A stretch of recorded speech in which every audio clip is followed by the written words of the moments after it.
નકલી નકલી નકલી આ બધું ગુજરાતમાં ઘણા સમયથી ચાલે છે.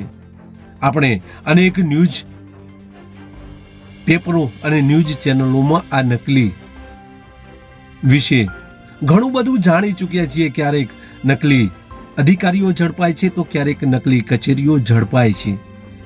તાજેતરમાં જ ગઈકાલે મોડાસામાંથી એક નકલી સિંચાઈની કચેરી ઝડપાઈ છે, ત્યારે ફરી સુરતમાં ડુપ્લિકેટ નકલી નોટો બનાવતા ઈસમો ઝડપાયા છે. તેની આજે વાત કરવી છે.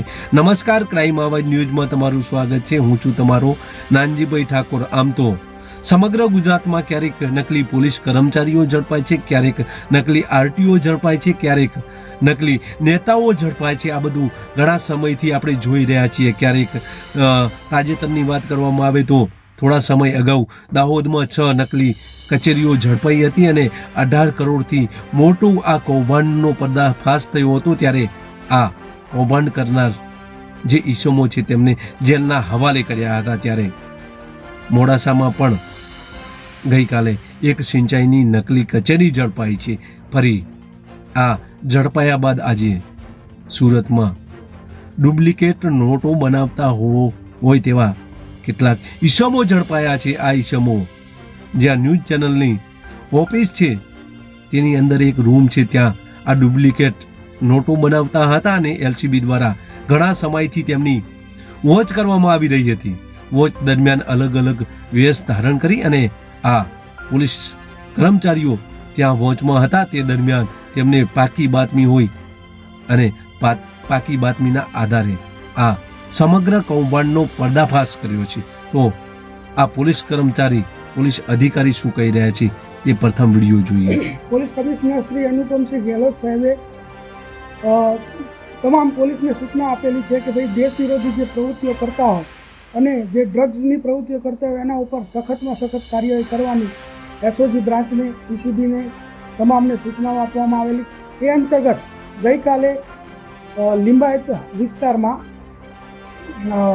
એક ન્યૂઝ ચેનલની જે 3 નંબરની ઓફિસ છે ત્યાં છેલ્લા 2 મહિનાથી અમારા એસઓજીના કર્મચારીઓ વિવિધ રીતે કોઈ લારીવાળાના વેશમાં, કોઈ ગલ્લા ઊભા રહીને કે કોઈ બીજી રીતે અન્ય રીતે 2 મહિનાથી વોચ રાખતા હતા.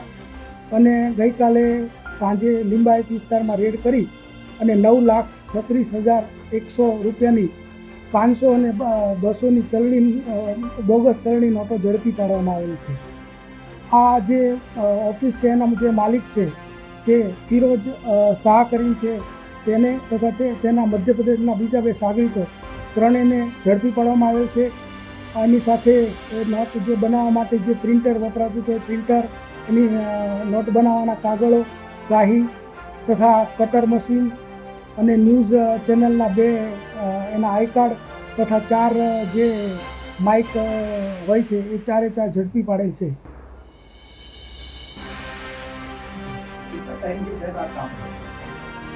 પ્રારંભિક જે માહિતી મળી એ મુજબ છેલ્લા 2 મહિનાથી આ કામ ચાલુ હતું અને અમને માહિતી હતી જ એટલે અમે એની વોચમાં જ હતા. આમાં જે ફિરોજ શાહ કરીને જે આરોપી છે, અગાઉ 2015માં છત્તીસગઢની ઝારખંડની અંદર આવા બોગસ નોટના એક કેસમાં પકડાઈ ગયેલો હતો અને ત્યાંથી તેને હાઈકોર્ટમાંથી જામીન મળેલા. ત્યારબાદ તે અહીંયા ગુજરાતમાં આવી લિંબાયતમાં એને પહેલાં જમીન દલાલીનું કામ ચાલુ કરેલું. ત્યારબાદ એને વ્યાજ વટાવનું લાયસન્સ મેળવી વ્યાજ વટાવનો ધંધો કરતો હતો. તેમાં તેને ખોટ ગઈ અને 1 કે 2 એના કુટુંબીજનોના ઓપરેશન અને પોતાના પણ આંખના ઓપરેશન કરાવવામાં 5-1 લાખનો ખર્ચ થયેલો. ત્યારબાદ તેણે આ 2 મહિનાથી આ કામકાજ ચાલુ કરેલું. આ કાગળ અને ઇંક જે છે અત્યારે પ્રારંભિક જે અમને માહિતી મળી છે એ મુજબ મધ્યપ્રદેશથી એ લોકો. આપણા ગુજરાતમાં બધું ઘણા સમયથી નકલી જોવા મળી રહ્યું છે, ત્યારે ફરી સુરતમાં આ નકલી નોટો બનાવતા ઈસમો ઝડપાઈ ચૂક્યા છે. પોલીસે તેમને પકડી લીધા છે, તેમની સામે કાર્યવાહી કરી છે. બસ એ જ. જો તમે અમારી ચેનલમાં નવા છો અને આવા જ લેટેસ્ટ ન્યૂઝ જોવા માંગો છો તો અમારી ચેનલને અત્યારે જ સબસ્ક્રાઈબ કરો, જેથી આવનાર લેટેસ્ટ ન્યૂઝ તમારા સુધી પહોંચી શકે. નમસ્કાર.